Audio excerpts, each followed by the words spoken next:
Mumtaz TV bersama menegakkan sunnah. Kalau perhatian adab-adab ta'lim diperhatikan supaya kita mendapatkan pemahaman yang sempurna, ilmu yang utuh, ya, sehingga tidak ada yang keluar dari sini salah paham. Baik. Assalamualaikum warahmatullahi wabarakatuh. Innal hamdalillah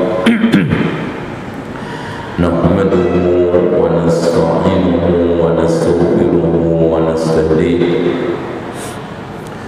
wa na'udzu billahi min shururi anfusina wa sayyiati a'malina. من يهده الله فلا مضل له ومن يضلل فلا هادي له أشهد أن لا إله إلا الله وحده لا شريك له وأن محمدا عبده ورسوله. قال الله عز وجل يا أيها الناس اتقوا ربكم الذي خلقكم من نفس واحدة وخلق منها زوجها وبث منهما رجالا كثيرا ونساء واتقوا الله الذي تساءلون به والأرحام إن الله كان عليكم رقيبا. وقال تبارك وتعالى يا أيها الذين آمنوا اتقوا الله حق تقاته ولا تموتن إلا وأنتم مسلمون. وقال تبارك وتعالى يا أيها الذين آمنوا اتقوا الله وقولوا قولا سديدا يصلح لكم أعمالكم ويغفر لكم ذنوبكم ومن يطع الله ورسوله فقد فاز فوزا عظيما. فإن خير الحديث كتاب الله وخير الهدي هدي محمد صلى الله عليه وسلم وشر الأمور محدثاتها وكل محدثة بدعة وكل بدعة ضلالة وكل ضلالة في النار.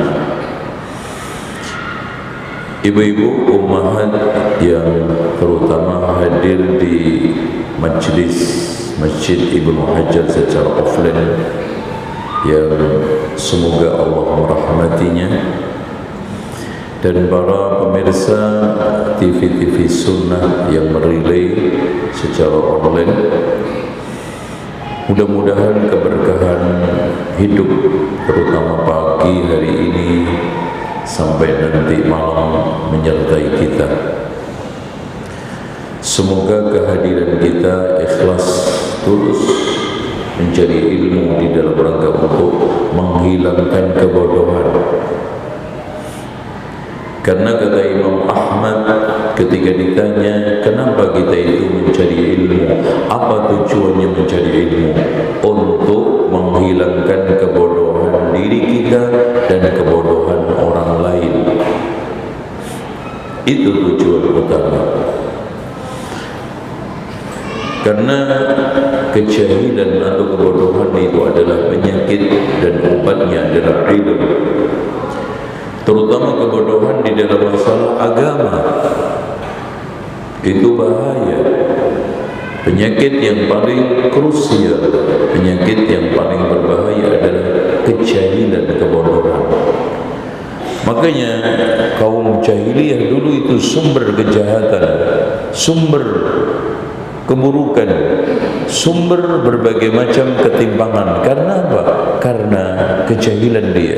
Jahiliyah itu bodoh, umat yang bodoh, umat yang sekarang ini jauh dari kebaikan dan kebenaran, terutama masalah rumah tangga.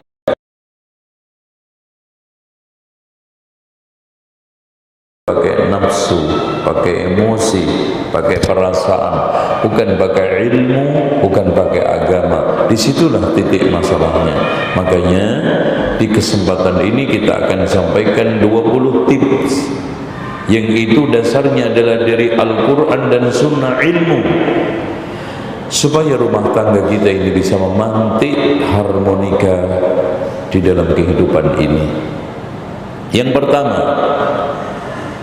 tip yang pertama untuk menghadirkan keharmonisan rumah tangga adalah mendidik keimanan terhadap anggota keluarga kita. Pendidikan keimanan rumah tangga ini harus kita tumbuhkan. Pendidikan keimanan. Jadi bukan pendidikan keterampilan, bukan pendidikan macam-macam. Pendidikan keimanan. Di antara bentuk-bentuknya, istri, anak kita ajak qiyamul lail. Makanya Rasulullah ketika sholat malam saat witir membangunkan Aisyah, ya Aisyah, autiri, wahai Aisyah, bangunlah untuk witir. Tuh. Makanya Rasulullah katakan, rahimallahu rajulan qama minal lail. Semoga Allah merahmati seorang laki-laki, suami yang bangun pada waktu malam hari, fasalla, untuk salat, fa aiqadha imra'atahu, kemudian membangunkan istrinya, fasallat, kemudian bisa salat. Fa in abad, kalau dia itu masih juga malas, nadha fi wajhiha al-ma, dipercikin airnya. Karena Masya Allah ya, kenapa bersuci atau kenapa sholat itu diawali dengan air? Air itu menghilangkan ngantuk, capek, penat. Ternyata Masya Allah. Makanya kalau kita sedang lemah, lesu, minum langsung seger. Kita penat, ngantuk, kita basuh air, hilang, minimal ringan, kayak gitu. Kayaknya dipercikin. Ya jangan disiram seember, nanti jadi patu ya. Terus dimotivasi untuk sedekah, karena rata-rata wanita itu punya potensi pelit.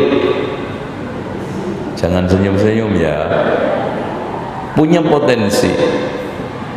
Makanya Rasulullah ketika mengatakan, saya melihat kebanyakan penghuni neraka itu perempuan, apa yang diperintah Rasulullah? Untuk sedekah, no kan? Tasaddaqna ya ma'syarun nisa, tasaddaqna. Kenapa wanita itu rata-rata punya potensi minim sedekah, males sedekah, atau dalam tanda kutip tadi pelit? Karena Rasulullah katakan, in u'titunna lam taskurna. Kalau kamu itu diberi berapa aja nggak ada syukurnya, kurang terus. Akhirnya apa? Susah keluar. Orang itu kalau merasa kurang terus kan susah keluarnya, gampang masuknya. Yang baik itu seperti air, gampang masuk, gampang keluar, akhirnya mengalirnya seimbang, jernih. Harta itu kalau tidak dialirkan maka akan keruh seperti air.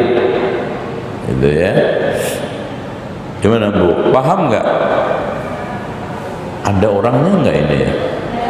Paham nggak yang gue omongin tadi? Apa itu? Alhamdulillah, yang penting sadar dulu, ngaku dulu, soal implementasi nanti gampang.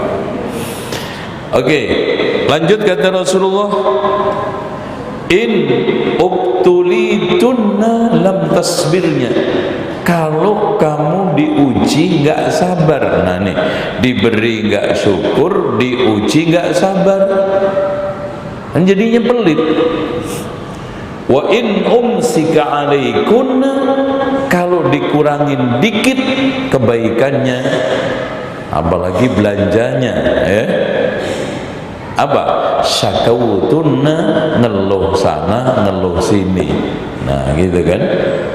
Itu yang membuat potensi perempuan itu sulit, berat, males untuk sedekah. Makanya Rasulullah motivasi, diingatkan tentang banyaknya penghuni neraka, terus disuruh untuk apa? Tasaddaqna, sedekahlah. Ini tarbiyah imaniyah. Nah, sedekah itu nggak harus banyak, yang penting ikhlas. Itu ya Bu, gimana nih? Hah? Ini kok nggak jawab sih Bu? Yang penting ikhlasnya apa banyaknya? Ya banyak tapi ikhlas. Itu lah, kalau masjid dikasih ikhlas terus, lah kapan bangunnya? Ya banyak ya ikhlas.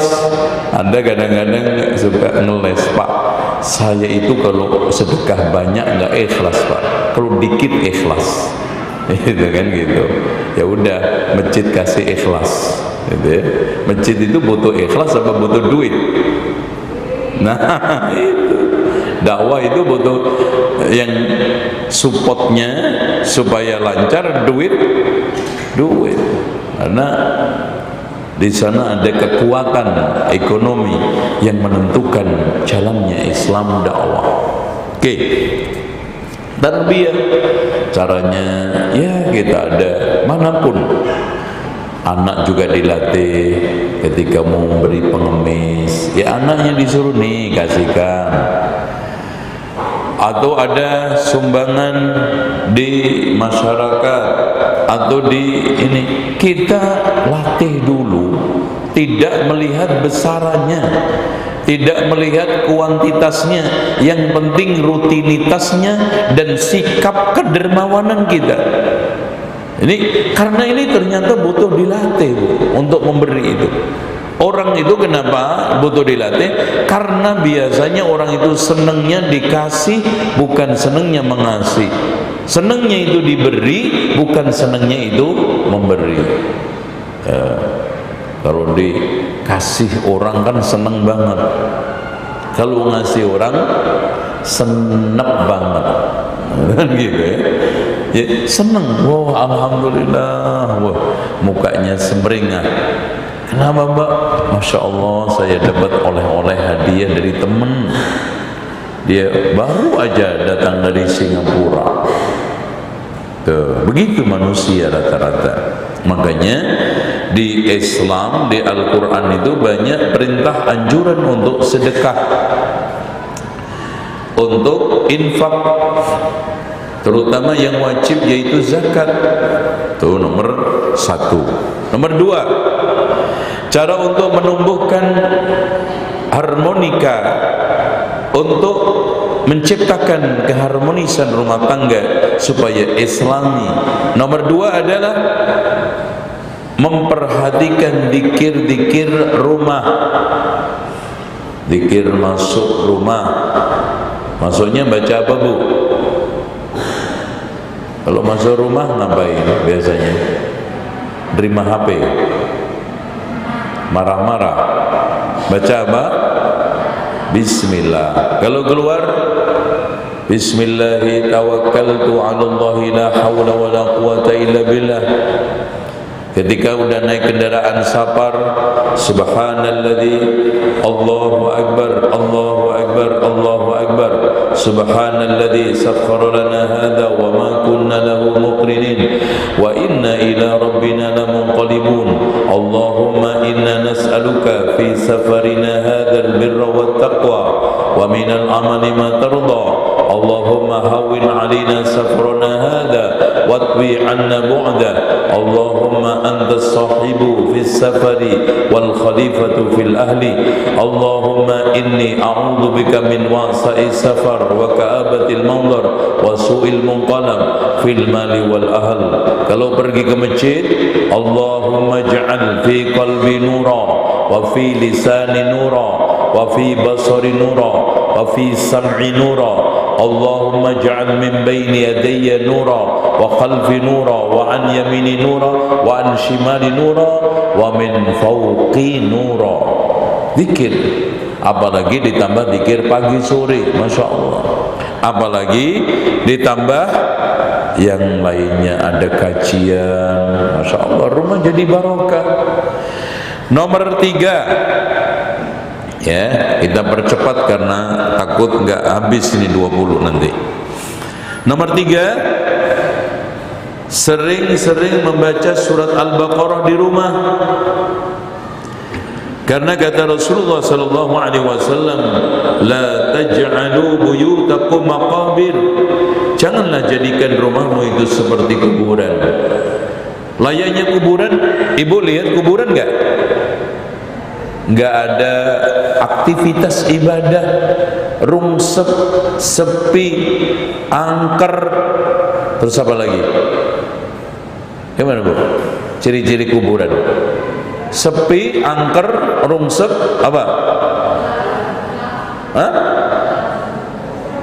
Menakutkan. Iya. Jadi masuk itu serem. Itu kuburan. Jangan seperti itu rumah kita. Makanya tadi di samping dibacakan surat Al-Baqarah. Kenapa? Karena Rasulullah katakan, inna syaitana yafirru minal baiti alladhi tuqra fihi suratul Baqarah. Syaitan itu akan lari dari rumah yang dibacakan surat Al-Baqarah. Sekarang berikutnya, nomor 4, tips untuk menumbuhkan harmonika rumah tangga, untuk menciptakan keharmonisan rumah tangga kita. Nomor berapa tadi?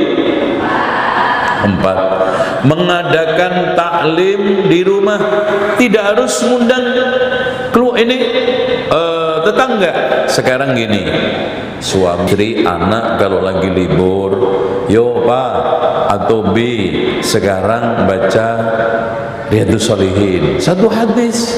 Anak-anak, istri dikumpulkan, suaminya yang baca sesekali, istrinya yang baca, diterjemahkan. Kalau nggak bisa bahasa Arab, dari hadis ini kita bisa simpulkan amal itu harus ikhlas. Bab ikhlas dibaca, nanti ada bab sabar dibaca, nanti ada bab-bab, Masya Allah, sehingga nanti connect. Nanti tips di antara sekian untuk menciptakan keharmonisan rumah tangga adalah apa? Membuat perpustakaan rumah. Di antara isinya harus ada kitab-kitab hadis, termasuk Riyadhus Shalihin. Jadi taklim sebagai bentuk tanggung jawab rumah tangga, sebagai suami yang punya tanggung jawab apa? Ya ayyuhalladzina amanu, ya ayyuhalladzina amanu qu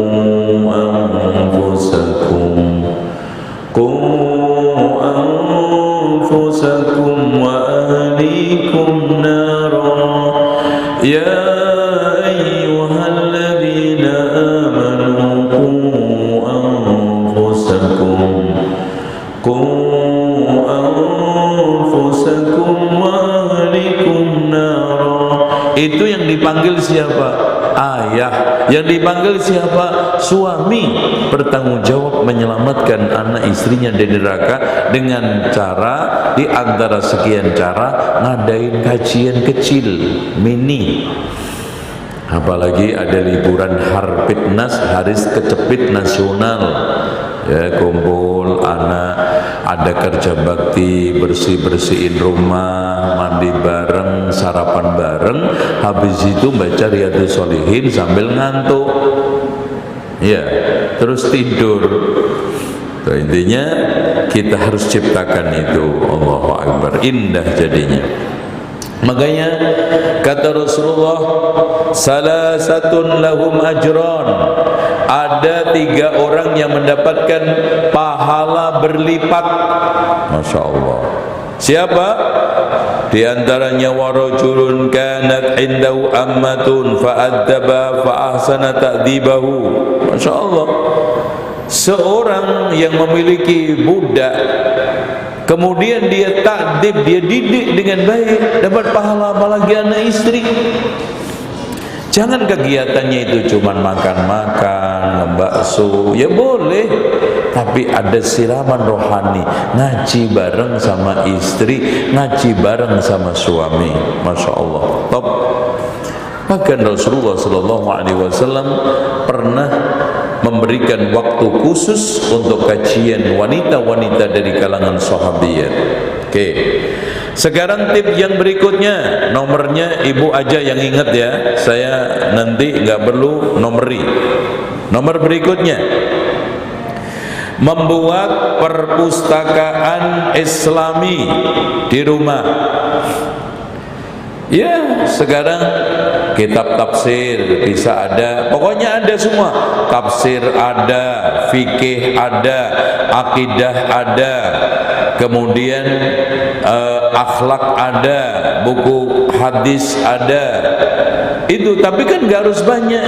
Umpamanya hadis, ada Arba'in Nawawi, ada Riyadhus Shalihin, ada Bulughul Maram, itu minimal ada. Tafsir As-Sa'di, Ibnu Katsir cukup. Kitab-kitab akhlak, Masya Allah banyak sekali. Kitab fikih banyak. Kalau nggak bisa bahasa Arab, terjemahan. Itu nanti akhirnya apa? Hidup. Waktu senggang sambil nongkrong, nggak ada ngobrol, baca buku. Jenuh keluar, baca buku, begitu. Jangan yang dipikirin keluar terus. Ya, kadang-kadang ada rumah tangga istrinya jarum super, suaminya Batman. Istrinya jarang di rumah, suka pergi, suaminya Batman, betah main. Akhirnya apa? Rumah rungsep, rumah tidak terawat.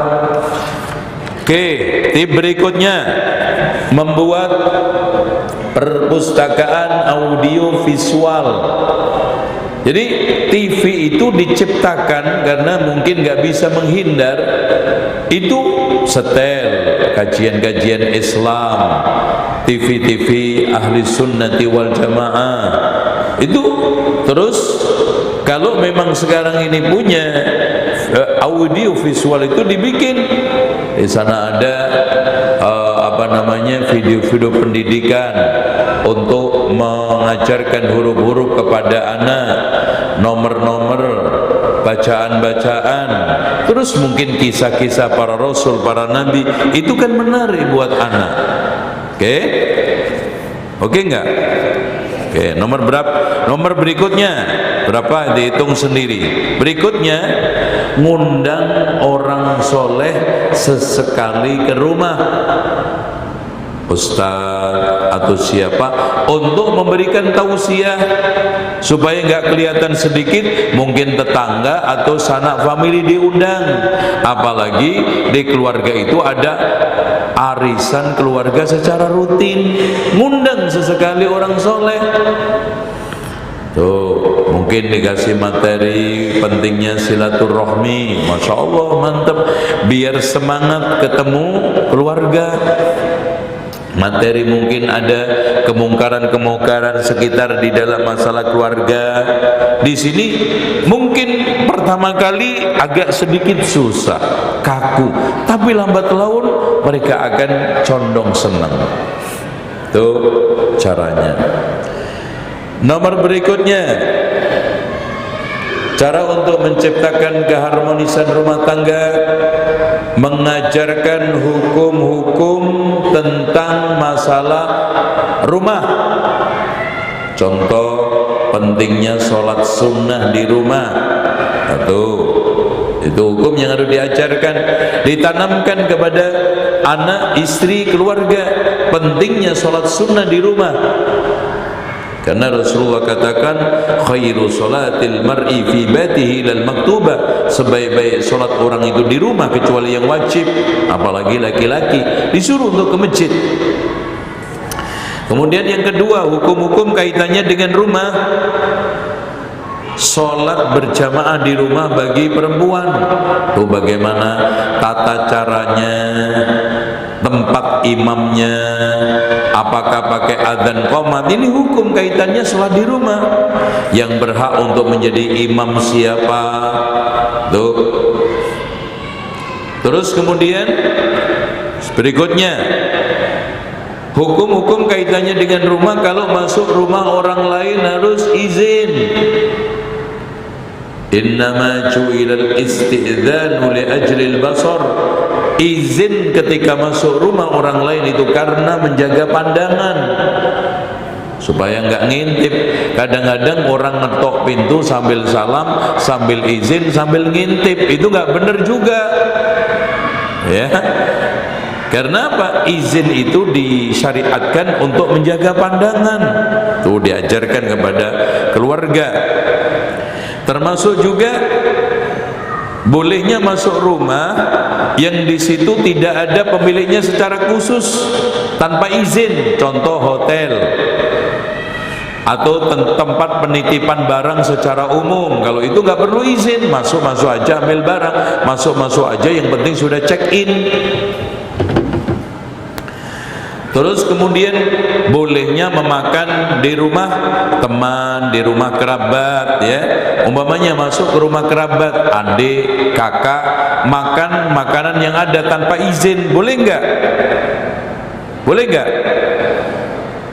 Bu? Halo? Ibu kalau masuk ke rumah adik sendiri atau mungkin orang tua sendiri, tahu-tahu masuk lap-lap makan, boleh enggak? Hah? Boleh atau enggak? Ya jawabannya cuma dua. Ya boleh. Nah ini hukum kan? Jadi tahu boleh.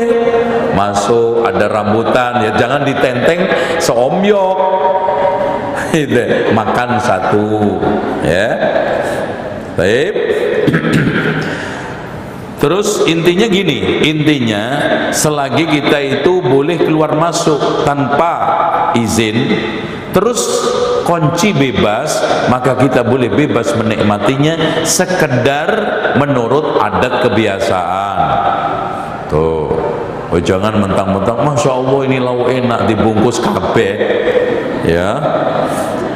Terus kemudian mengajarkan kepada anak-anak kalau ada pembantu untuk tidak gampang keluar masuk kamar khusus kita, terutama di 3 waktu.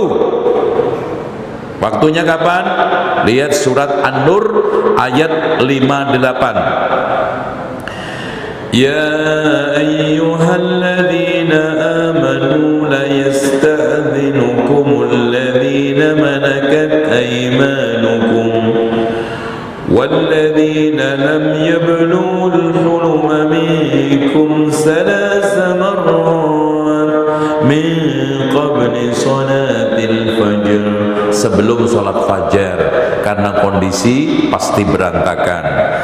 Wa hina tad'una siyabakum minadh dhahira, ketika istirahat siang. Wa min ba'di salatil isya, setelah salat isya tidur. Dah, enggak boleh ya keluar masuk ke kamar Umi Abi, dididik. 3, kata Allah, thalathu auratin, 3 waktu itu potensi terbukanya aurat. Ya. Terus kemudian diajarkan kepada istri, kala-kala terjadi cerai, kalau cerai roj'i, rujuk, itu nggak boleh keluar rumah, diajarkan. Dan dibolehkan laki-laki untuk mendiamkan istrinya di dalam rumah atau keluar rumah, ya. Termasuk hukum tidak boleh nginep di rumah sendirian, ini termasuk hukum. Karena Rasulullah SAW melarang kita untuk tidur di suatu tempat sendirian, safar sendirian. Tuh. Terus hukum juga, hukum dilarang untuk tidur di loteng yang tidak ada pagarnya, yang nanti pasti gelundung, ya, jatuh. Hukum bagaimana ketika kita itu punya kucing? Pokoknya hewan-hewan yang memang di sekitar kita. Hukum di sana ada cicak, membunuhnya dapat pahala, tikus dapat pahala, kucing harus kita kasih makan karena di sana ada wanita yang masuk neraka gara-gara kucing nggak dikasih makan, apalagi suami nggak dikasih makan. Gimana Bu? Neraka apa enggak? Iya, itu suami harus dikasih makan, nggak ngasih makan kucing aja masuk neraka, apalagi suami anak. Sekarang nomor berikutnya, kiat untuk menumbuhkan keharmonisan rumah tangga berikutnya adalah memberikan kesempatan keluarga untuk ngumpul bermusyawarah. Mau bangun rumah, renov, ngumpul musyawarah. Anak ini suami istri bermusyawarah, anaknya dikasih pendapat. Nih posisi kamar enaknya di mana, Dek? Nanti kamar kamu di mana? Loh kan Masya Allah. Jangan nanti rumah udah jadi pada mangkel. Ya, kamarnya begini, kamarnya begini. Ini mah idenya Umi aja. Udah, Umi aja yang tinggal. Nah, mau rekreasi, musyawarah. Kira-kira rekreasi kemana? Ke pantai, ke gunung, ke sungai. Terus kemana lagi? Di musyawarah. Sehingga nanti berangkatnya nggak ada yang gerundel. Kadang-kadang wisata yang cocok cuman suami istri, bapak sama maknya. Makanya anaknya sewot aja sepanjang jalan karena nggak diajak musyawarah, nggak cocok. Gitu. Selanjutnya nomor di antara sekian cara untuk mendatangkan keharmonisan rumah tangga adalah jangan menampakkan konflik suami istri rumah tangga di depan anak. Ini cara. Karena anak kalau melihat orang tuanya sudah tidak harmonis lagi, itu sedih. Walaupun tampaknya riang, tampaknya ceria, tapi di kebatinan dia, kejiwaan dia itu sedang ada sesuatu yang dipikirkan. Lambat laun akan menjadi suatu pikiran masalah. Kenapa orang tua saya selalu tengkar? Kenapa orang tua saya selalu salah paham? Kan? Itu. Ini yang nomor ini. Nomor berikutnya. Nomor 15. Berapa? Berapa? Udah, terserah ibu aja deh. Nomor menurut ibu. Memasukkan orang-orang yang tidak bagus agama dan akhlaknya. Jangan.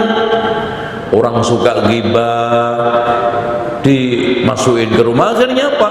Ngobrol aja, ghibah aja, ngomongin orang aja dari awal sampai akhir duduk. Jangan. Suka ngutang, bagus nggak? Apalagi nggak balik. Ya, kadang-kadang suka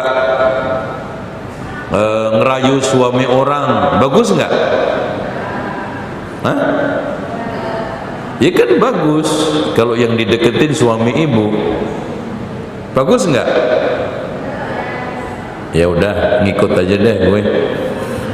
Jadi orang-orang yang berakhlak jelek, agamanya nggak bagus, dia itu nggak sholat, orangnya pelit, suka ngomongin orang, suka gosip orang, apalagi Masya Allah terkenal tukang fitnah, stop.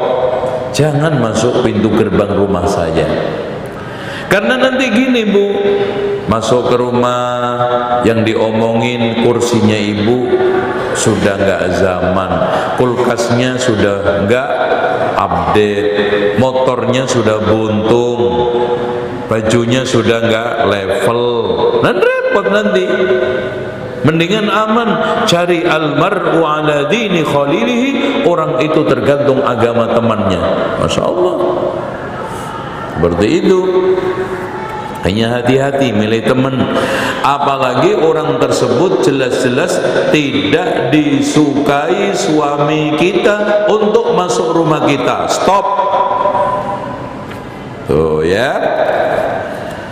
Kiat berikutnya untuk bisa mendatangkan harmonika rumah tangga.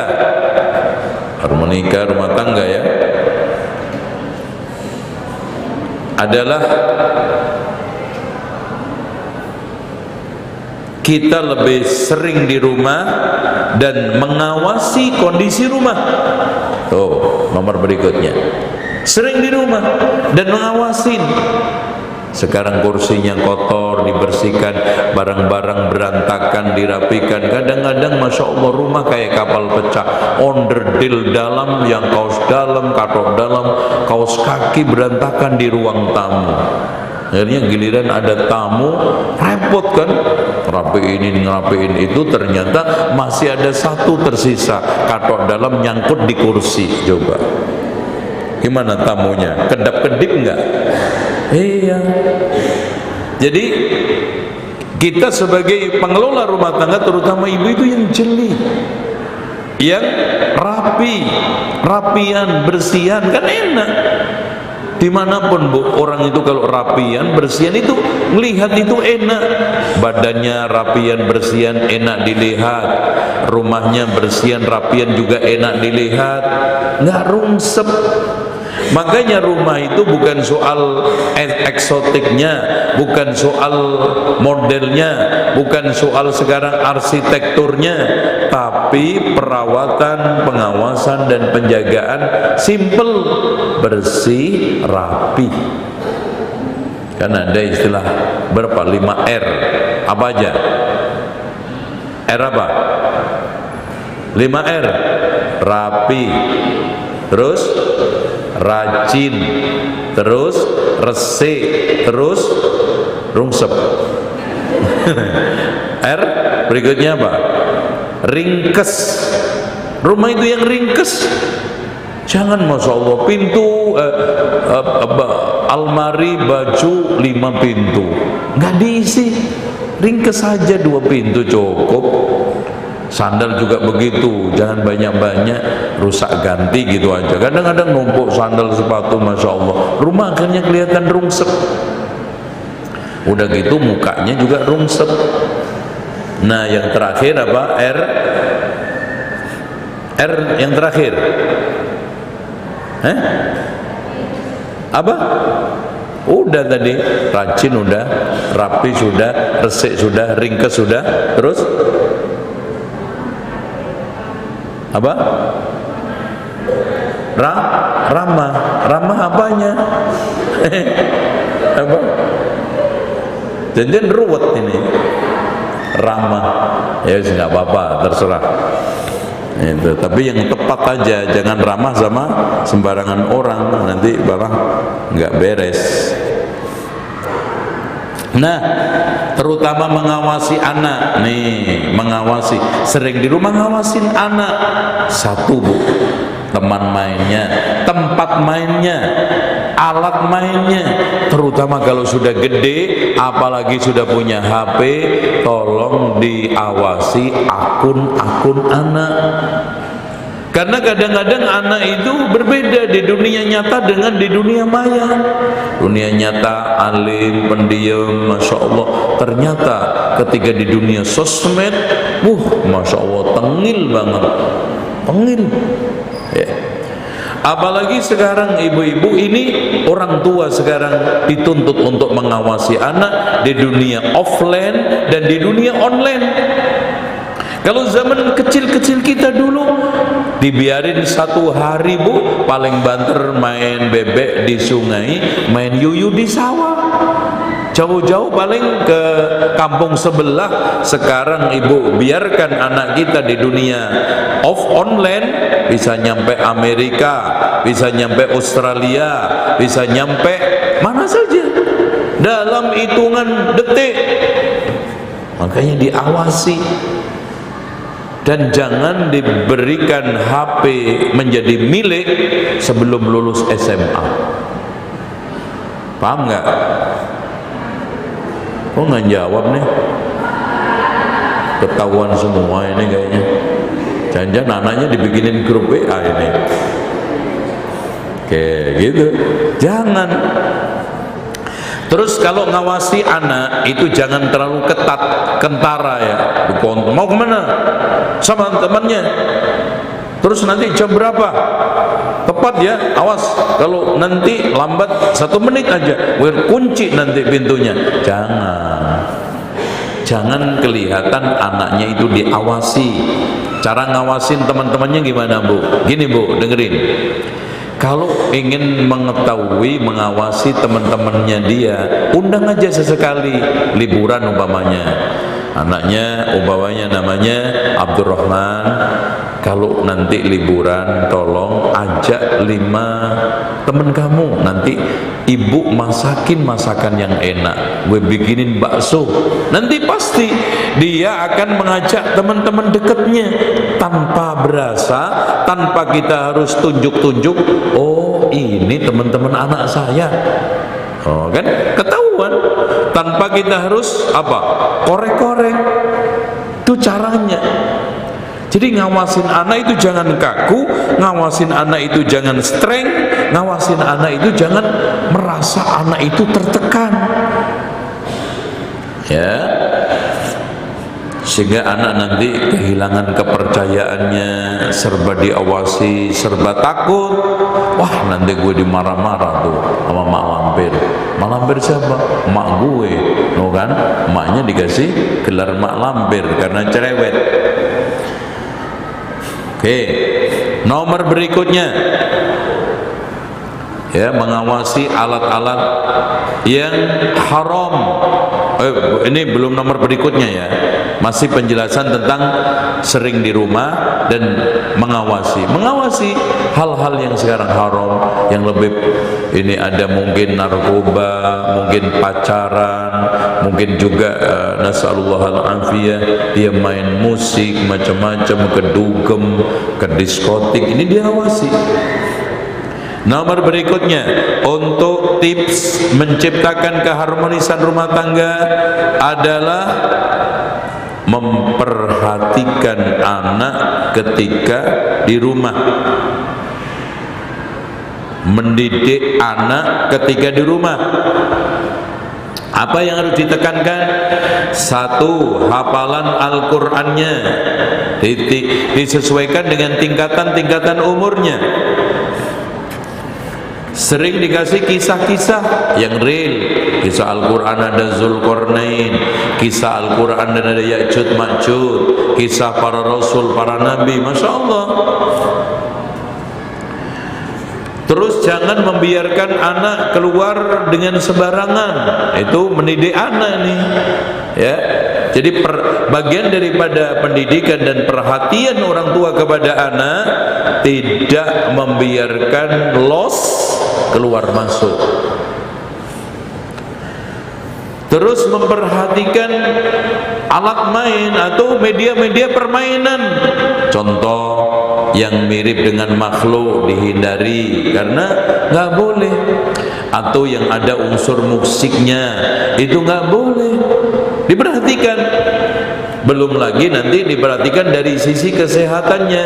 Benda-benda ini sehat enggak kepada anak? Tuh. Dan ibu-ibu jangan gundah ketika anak dibelikan mainan cepat rusak.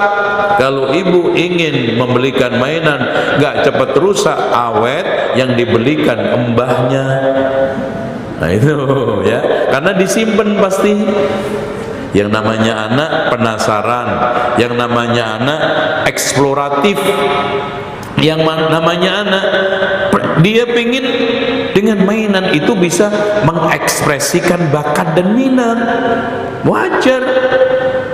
Itu contoh, anak kadang-kadang dibelikan mobil pengen masuk, kan nggak logis. Pesawat ada tangganya pengen naik. Nah ini kan penasaran itu. Jadi kalau rusak, kalau ini, ya sudah, namanya itulah kita membeli untuk tujuan agar bakat minat itu tersalurkan dengan cara apa? Eksplorasi, penasarannya terpenuhi. Ya caranya anak dengan rusak, karena anak belum tahu cara bongkar pasang kan. Yang tahu bongkar pasang ya abinya, yang tahu bongkar pasang ya bapaknya. Anak ingin lepas roda mobil, ya udah main dipecah aja, buka pintu kadang-kadang main tarik aja, nanti akan sekali, 2 kali, 3 kali tahu caranya buka pintu mobilan, cara untuk mengoperasikan alat-alat itu, ya. Dan ibu-ibu, ini tips ya, tips untuk supaya kita ekonomis kalau masuk ke tempat permainan. Ibu-ibu, kalau ibu ke tempat toys ya, tempat penjualan alat-alat permainan, itu jangan sampai kurang dari 10 menit. Ngapain Pak? Karena anak ketika dia itu lama di tempat toys, jualan permainan, dia akan fokus kepada 1-2 barang. Tapi kalau sebentar mau dimiliki semua dan nangis, mau ini, mau ini, mau ini, nanti setelah 5 menit, 10 menit dibuang semua. Nanti yang akan diminati cuma 1 yang muat di tangannya. Kalau nanti bisa beli 5 barang, dibeli semua. Lah kalau yang 5 barang, 10 barang itu maknya pakai kartu kredit. Itu. Kalau anak cukup 1. Oke. Terus ketika sedang umur 7, apalagi 10, sudah mulai harus dipisah tempat tidurnya. Umur 7 mulai latihan, umur 10 sudah mulai wajib. Karena Rasulullah sudah perintahkan, wa farriqu bainahum bil madaji, pisahlah mereka di dalam tempat tidurnya. Masya Allah. Terus anak sesekali diajak untuk bersenda gurau. Makanya Rasulullah kadang-kadang kuda-kudaan sama cucunya Hasan Husain. Kadang digendong dalam keadaan sholat. Masya Allah. Jadi bukan suatu hal yang bukan suatu hal yang sekarang ini gitu aja kok seru-seru banget. Penting orang tua itu mendalami psikologi anak, menyelam ke dunia anak, ngikutin permainan anak. Bahkan pernah Rasulullah lagi dijadiin kuda oleh Hasan Husain, kepapasan Umar. Kata Umar, Masya Allah, ini kuda mahal banget. Ya Rasulullah jadi kuda. Ini diajak senda gurau. Nah sekarang tips yang berikutnya untuk menciptakan keharmonisan rumah tangga adalah tegas di dalam memanage waktu tidur dan makan anak. Waktu tidur tegas, waktu makan tegas. Nggak boleh main-main ibu-ibu. Waktu tidur sekarang. Tapi dengan cara ya jangan digebukin. Bangunlah jiwanya. Jangan cuma bisa membangunkan badannya. Tidur, dibangkitkan, dimotivasi. Ayo besok biar bisa melek. Bangun tepat waktu, sholat subuh, sekolah. Bangun juga begitu, bangunlah jiwanya. Jangan cuma bangun badannya. Kalau cuma dibangunkan badannya gampang, sabet aja pakai sarung, siram aja pakai air, langsung jenggelek dia, jingkat. Tapi habis itu dia mangkel. Tapi motivasi.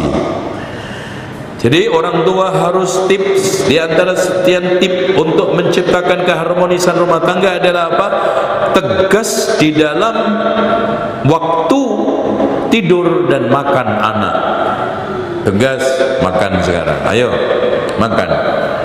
Dan hindarkan makan sambil main HP. Kita temukan anak-anak makan sambil main game.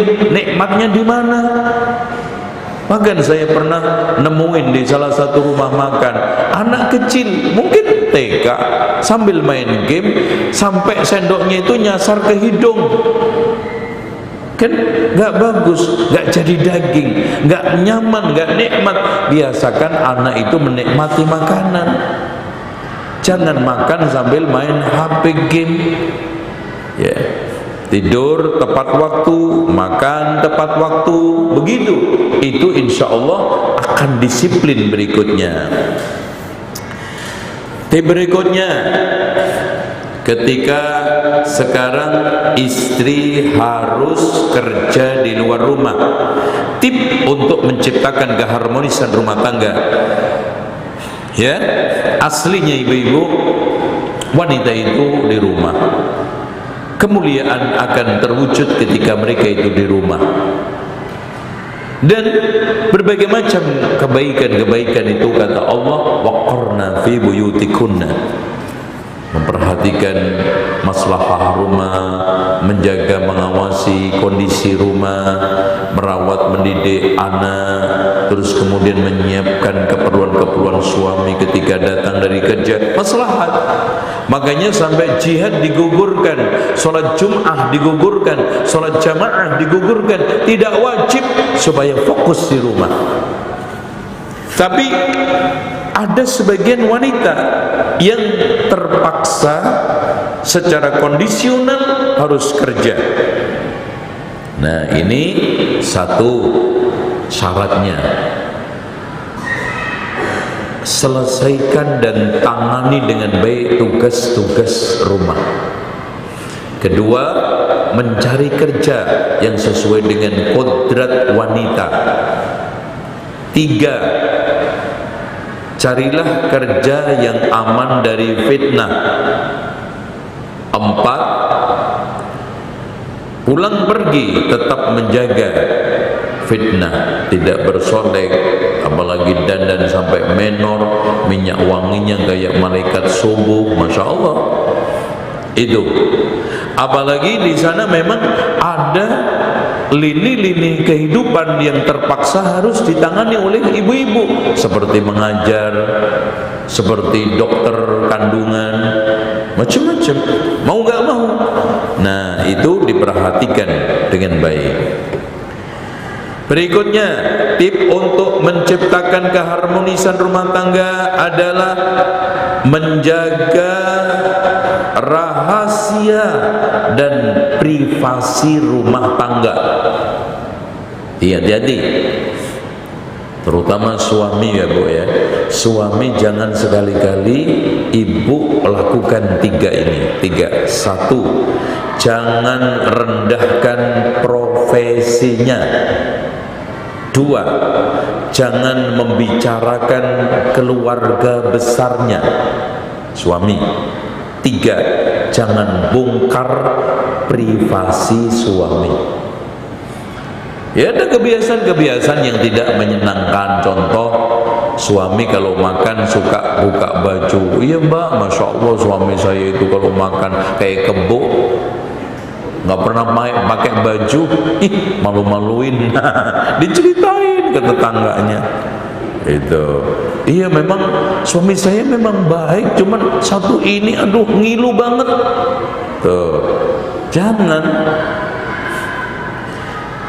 Nah, termasuk menceritakan hubungan intim itu nggak boleh, kecuali ada satu tujuan, minta fatwa, Syekh begini, saya tidak pernah disentuh oleh suami saya, bagaimana sikap saya? Boleh. Tapi ketemu teman-temannya cerita, ketemu tetangga cerita, jangan-jangan ketemu ketek cerita. Terus termasuk juga menceritakan konflik rumah tangga, nggak boleh. Itu konflik rumah tangga itu tidak semudah kita sebar. Itu tadi ada maslahat, ada tujuan cari solusi.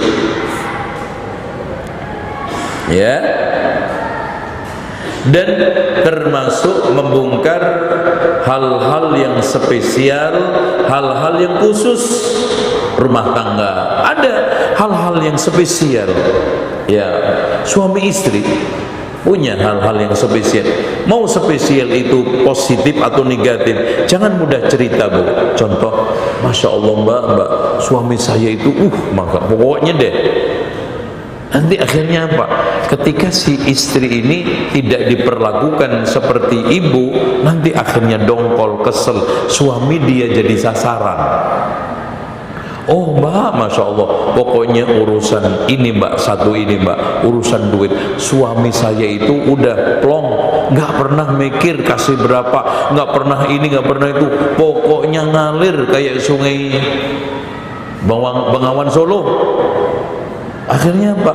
Sementara yang kita ceritain ini suaminya rada pelit. Akhirnya nyamain, Mas kamu itu pelit banget, nggak kayak tuh teman gue tuh suaminya Masya Allah. Nah akhirnya masalah kan, masalah.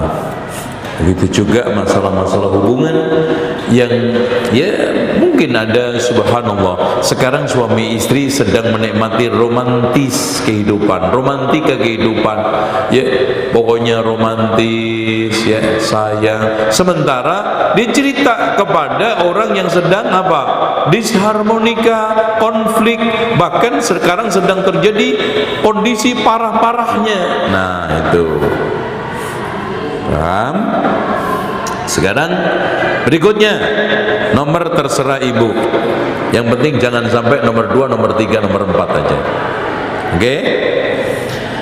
Nomor berikutnya, menyebarkan atau membiasakan kasih sayang dan kelembutan di tengah rumah tangga, sama suami, sama istri, sama anak. Itu. Jadi tips untuk menciptakan keharmonisan rumah tangga, kita biasakan muamalah itu dengan kelembutan dan kasih sayang. Ya, qaulan layyina, qaulan ma'rufa, qaulan sadida. Jadi kita biasakan kebiasaan-kebiasaan yang baik. Apa? Cinta, kasih sayang dan kelembutan, terutama sayang sama suami, sayang sama ini istri. Kan kata Rasulullah SAW, khairu nisaikum al-wadudul walud. Kemarin kita sampaikan, sebaik-baik istri kalian adalah yang pecinta dan yang subur kandungannya. Allahu Akbar. Tuh ya. Karena kata Rasulullah SAW, Inna Allah idza arada bi ahli baitin khairan adkhalallahu ta'ala rifqa. Ketika Allah menginginkan kebaikan pada satu keluarga, rumah tangga, Allah masukkan kelembutan. Suami ngomong lembut, istri ngomong lembut, wataknya, tingkahnya penuh dengan kasih sayang. Suami kasih sayang sama istri, jangan cuma sebelah. Suami kasih, istri sayang, apa aja dikasih. Istrinya, jangan mas, sayang, ntar aja. Gitu ya, itu nggak klop namanya kasih sayang. Tuh pokoknya intinya tidaklah ada satu kelembutan di dalam sesuatu melainkan Allah akan tambah kebaikannya, dan tidaklah ditarik dari segala sesuatu melainkan akan merusaknya.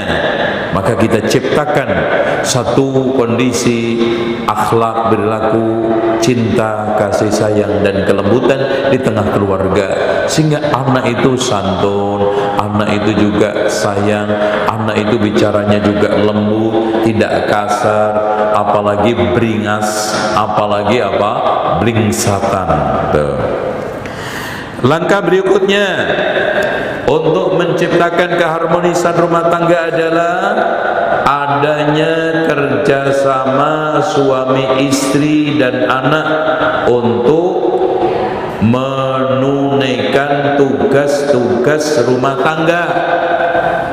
Suami sesekali bantu masak istrinya, bagus.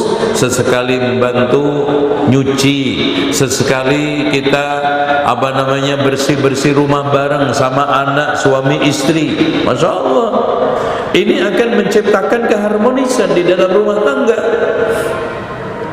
Ya, apalagi tadi Harfitnas, ya hari Jumat aktivitas ibadah kita latih ke masjid, sholat Jumat pagi, zikir pagi ya sama-sama anak istrinya, habis itu sarapan, habis itu kita mandi, kerja bakti, bersihin rumah, terus baca Riyadhus Shalihin, baca adab Arba'in Nawawi. Sabtu kita ajak keluar untuk jalan-jalan, mungkin sambil ta'lim.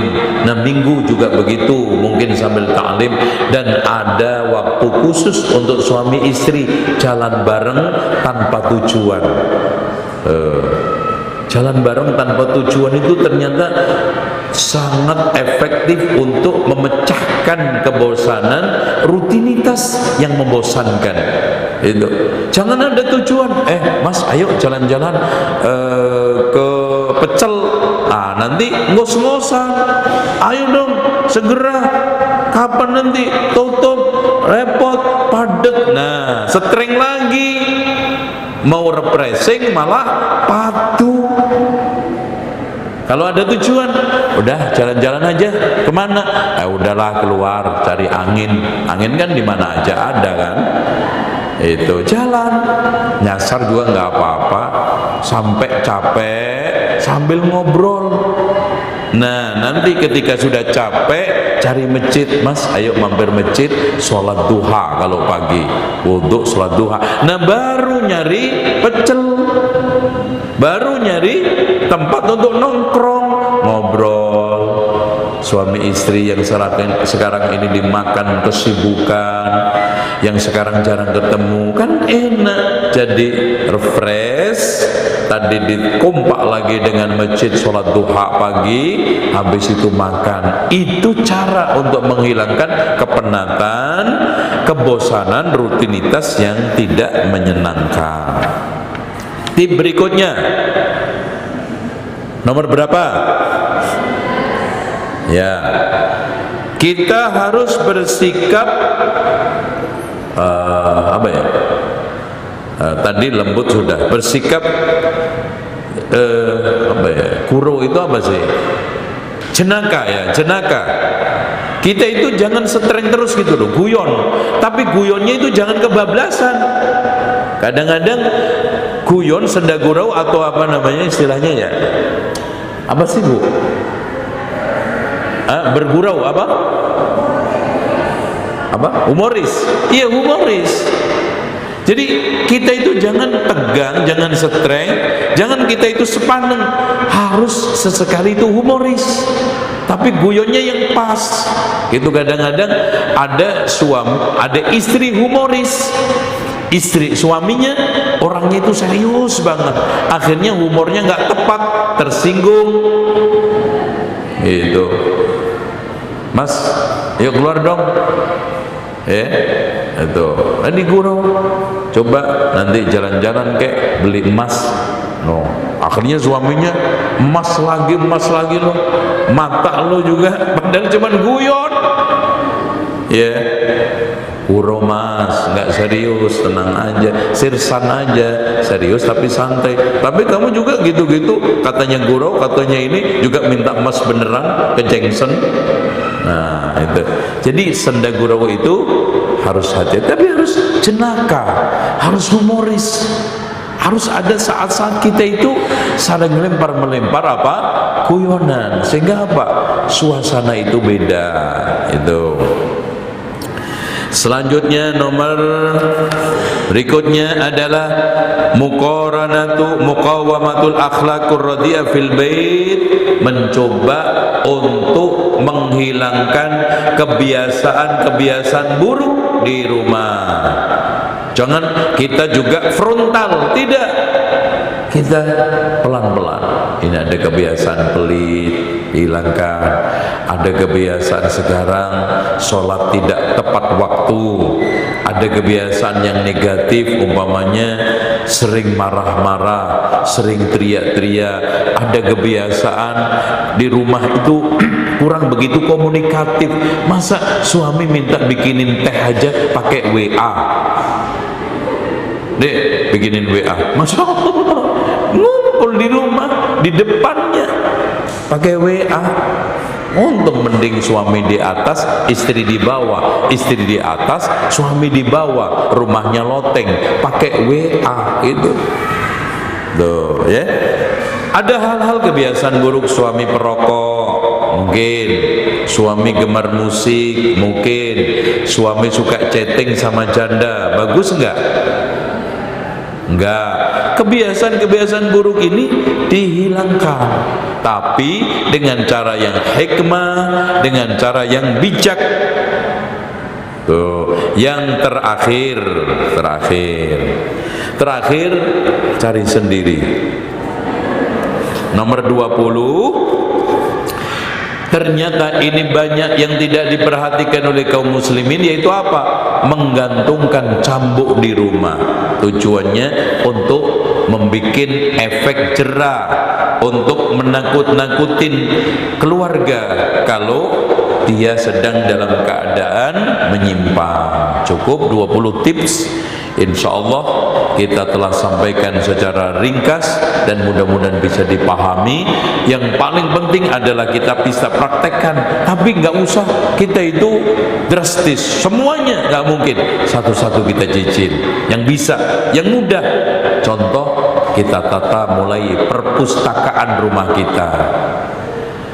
Kita mulai libur-liburan, istri suami diajak, mas ayo refreshing keluar. Kita mulai sekarang ini untuk bersikap lemah lembut. Kan yang gampang-gampang, masuk rumah bismillah, keluar rumah bismillahi tawakkaltu 'ala Allah. Nah, ini kalau kita sudah mulai menjadi apa? Kebiasaan awalnya dipaksakan, dibiasakan, dibudayakan. Masya Allah, 20 poin sudah menjadi budaya rumah tangga kita. Top. Insya Allah menjadi rumah tangga yang islami, sakinah, mawaddah, dan kita akan memantik keharmonisan di dalam rumah tangga secara Al-Quran dan Sunnah, insya Allah. Demikian, mudah-mudahan manfaat. Silakan, mungkin ada yang bertanya. Ilmu yang sangat bermanfaat Ustaz, dan juga insya Allah bagi kita semua para jamaah yang ada di tempat ini ataupun jamaah yang saat ini tengah menyaksikan melalui channel IHBS TV. Baik, untuk selanjutnya Ustaz ada beberapa pertanyaan yang sudah masuk, ini sangat banyak sekali, dan juga melalui layanan pesan singkat juga, dan akan kita bacakan terlebih dahulu pertanyaan dari jamaah yang berada di Islamic Center Imam Ibnu Hajar. Pertanyaan pertama, Assalamualaikum warahmatullahi wabarakatuh Ustaz. Bagaimana cara menghadapi suami yang temperamental dan solusinya bagaimana? Contohnya saat ada masalah mudah menghancurkan isi rumah. Mohon nasihatnya Ustaz. Yang penting pintar beli aja. Ya, oke. Memang tipikal orang itu macam-macam. Istri itu ada tipikal yang posesif. Istri posesif itu punya ciri 5. 1, cemburunya overdosis, sampai kadang-kadang bibiknya dicemburui. Terus orang siapapun di sekitarnya sampai cemburu sama nenek-nenek umur 80 tahun ya. 2, sensitif. Ini ciri-ciri istri posesif. 3, curigaan. 4, emosionalnya tidak terkendali. Dan yang kelima, suka OKB. Istri, suami temperamen. Suami ada tipikal, di antara tipikal itu kan temperamen, pendiam, dan juga kadang ceriwis, macam-macam. Tipikal suami emosional. 1, dia itu biasanya strik untuk orang lain, tapi tidak strik untuk dirinya. Dirinya mah boleh melakukan apa aja, tapi orang lain akan bersikap keras. Itu 1. Terus kemudian yang kedua, ya awalnya masalahnya tersinggung, mudah tersinggung, sensitif, ya. Perasaan itu berlebih daripada akal, padahal laki-laki itu seharusnya akalnya lebih tinggi daripada perasaannya. 3, biasanya dia itu memiliki suatu kebiasaan-kebiasaan yang permanen untuk tidak gampang kita singgung. Ya, apalagi kebiasaan umpamanya dia sudah candu rokok, sudah ini pasti emosional. Ya.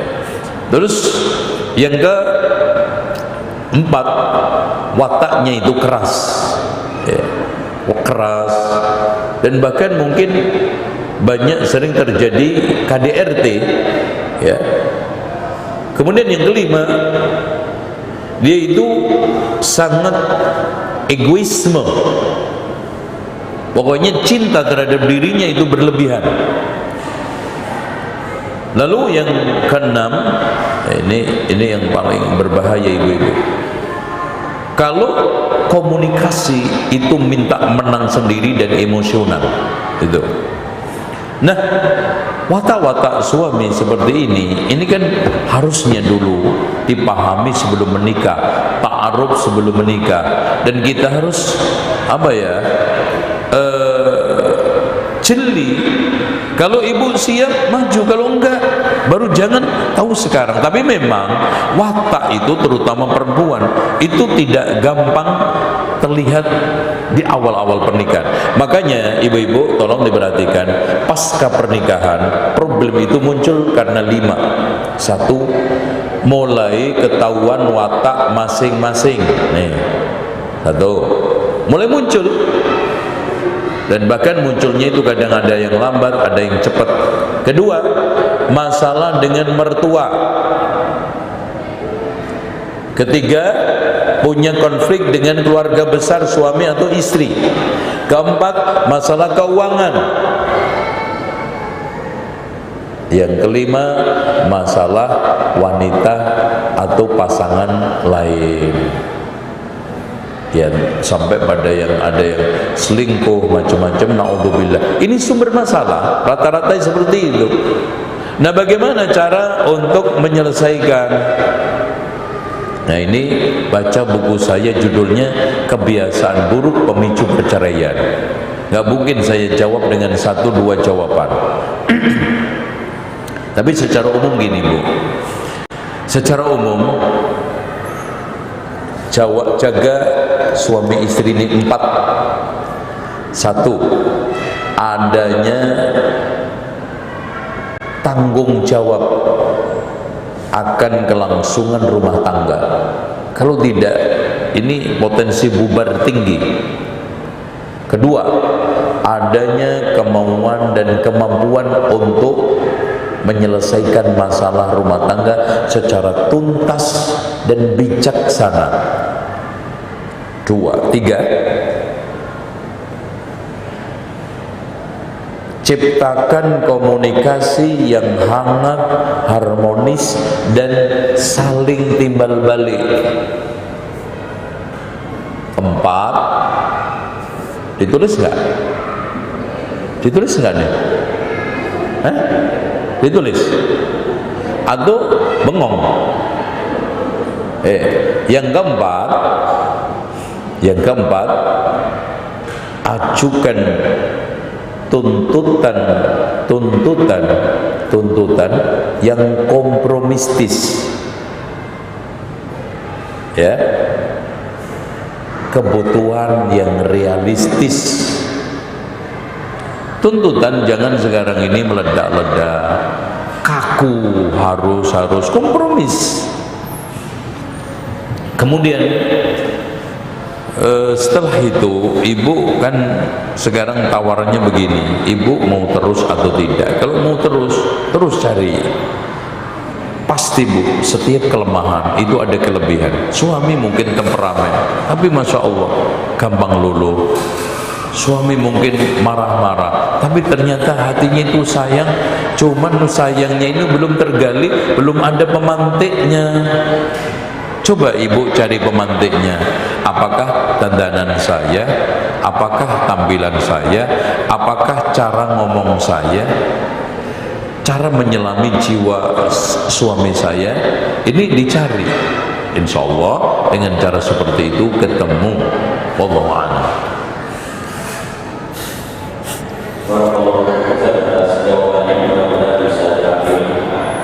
Serta faedahnya untuk penanya khususnya, umumnya untuk jamaah sekalian.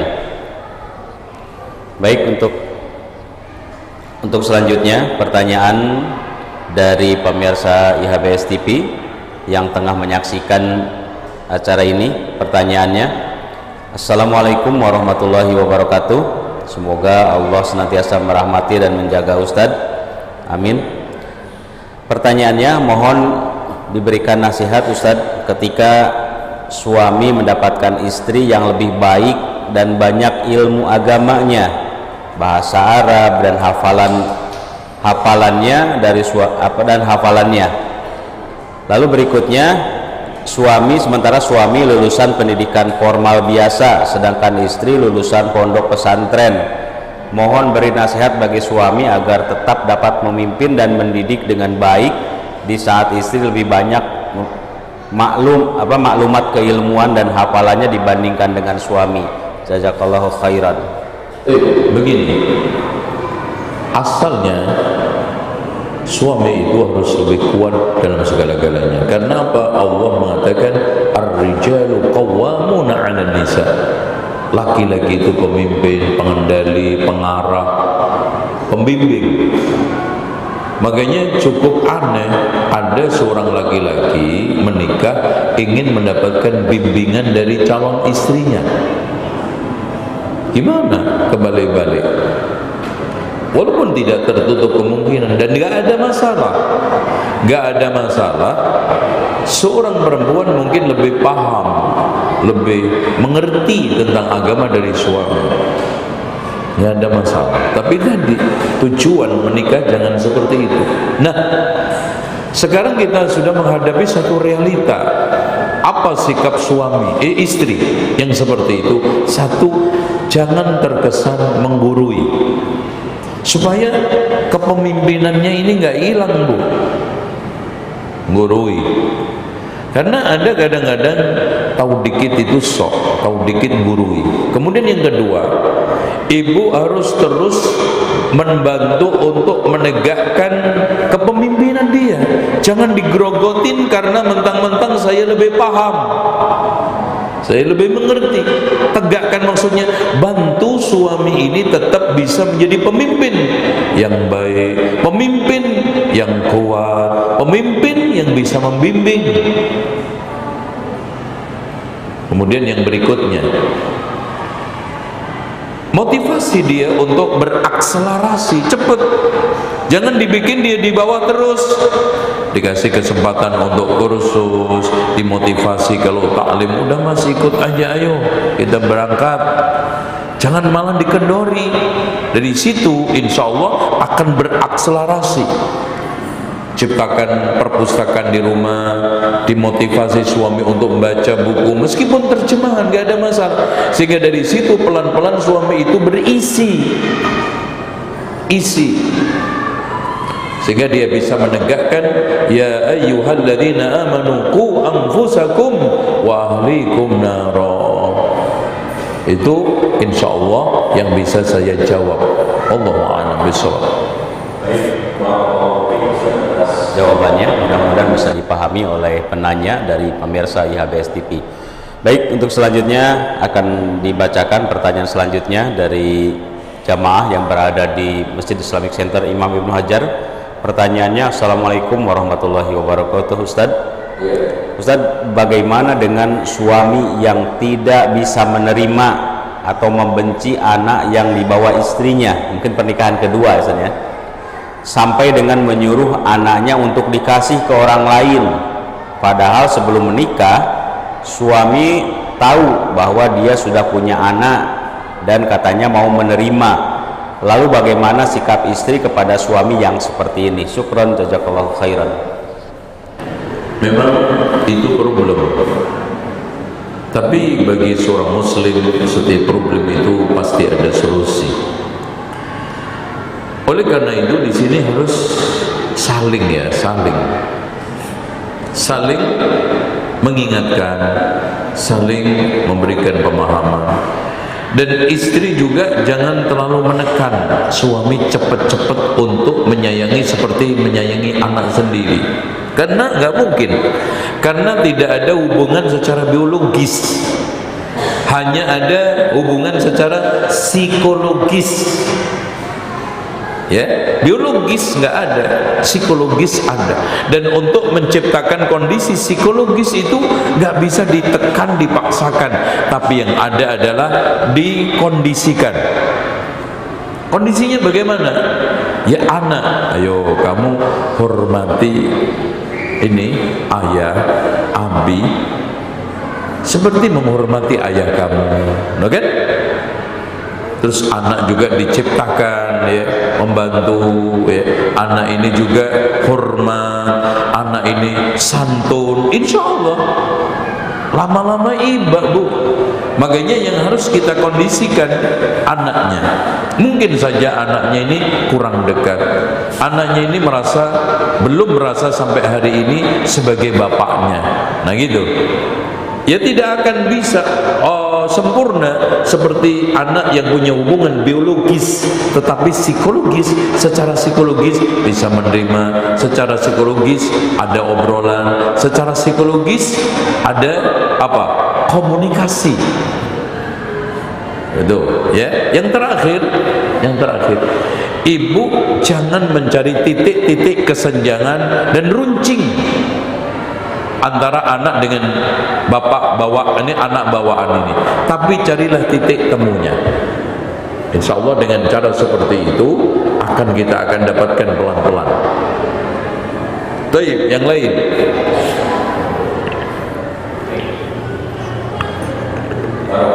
Ustaz atas jawabannya. Untuk selanjutnya, pertanyaan berikutnya. Assalamualaikum warahmatullahi wabarakatuh. Ustadz, apa ada kelonggaran atau toleransi pekerjaan untuk mencari nafkah bagi seorang single parent, dalam hal ini janda, Ustadz? Apa yang perlu diperhatikan agar tidak menimbulkan fitnah? Mohon nasihat Ustadz untuk para janda tersebut agar bisa terus menjaga kehormatannya di tengah ikhtiar mereka mencari nafkah.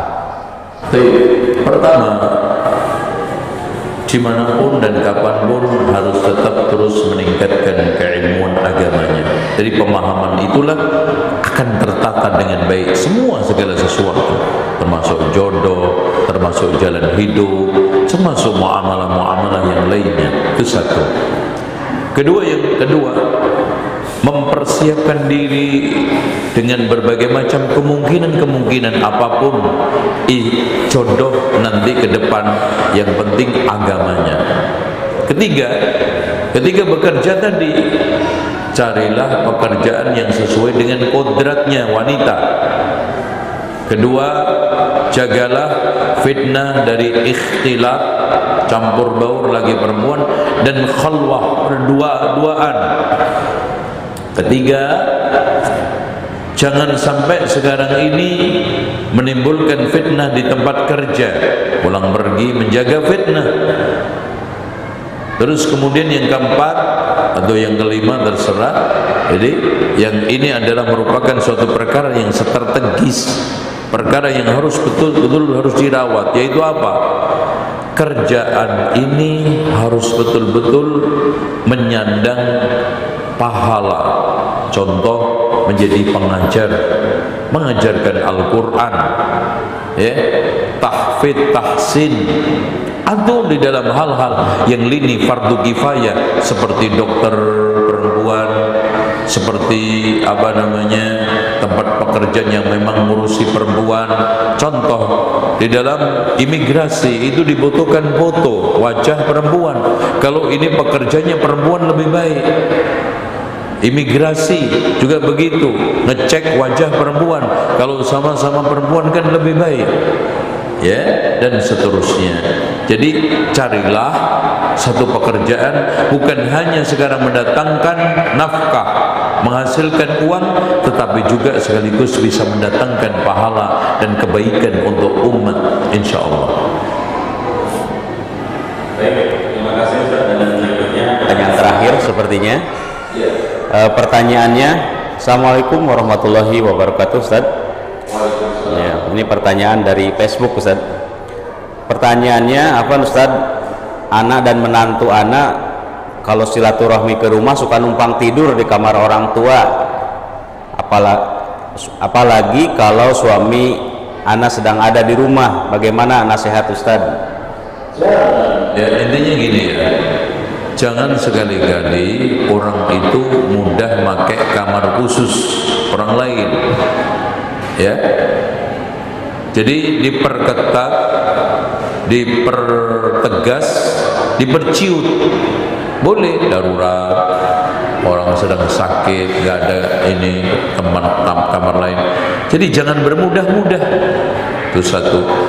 Kemudian kalau bertamu, apalagi cuma sehari, ya udah cukup di luar, ya, kasur dikeluarkan hanya untuk lesehan. Dan yang tidak kalah pentingnya adalah penjelasan tentang masalah agama. Wallahu a'lam bishawab. Demikian, insyaallah di akhir daripada kajian ini mudah-mudahan kita mendapatkan ilmu yang bermanfaat dan keberkahan. Kita kembalikan ke moderator. Terima kasih Ustaz atas segala jawaban dan ilmu-ilmu yang sudah disampaikan kepada kita semua. Mudah-mudahan kita semuanya bisa mengambil hikmah serta faedah atas apa yang sudah disampaikan oleh guru kita. Dan Ustaz, untuk selanjutnya mohon untuk diberikan kesimpulan dari apa yang sudah disampaikan tadi. Dipersilahkan. Baik, ibu-ibu sekalian, pertama kita hadir di sini untuk yakin, menginginkan rumah tangga yang lebih baik, sakinah, harmonis. Untuk supaya mendapatkan itu, coba dari 20 itu kita cicil, kita terapkan dan kita tularkan kepada suami kita. Mudah-mudahan kita mendapatkan keberkahan hidup, sakinah, mawaddah warahmah, dan keharmonisan di antara suami istri di dalam rangka untuk menegakkan ibadah kepada Allah Subhanahu wa taala. Demikian, subhanakallahumma wa bihamdika asyhadu an la ilaha illa anta astaghfiruka wa atubu ilaik. Wa sallallahu ala Muhammadin wa ala ali Muhammad walhamdulillahi rabbil alamin. Wassalamu alaikum warahmatullahi wabarakatuh.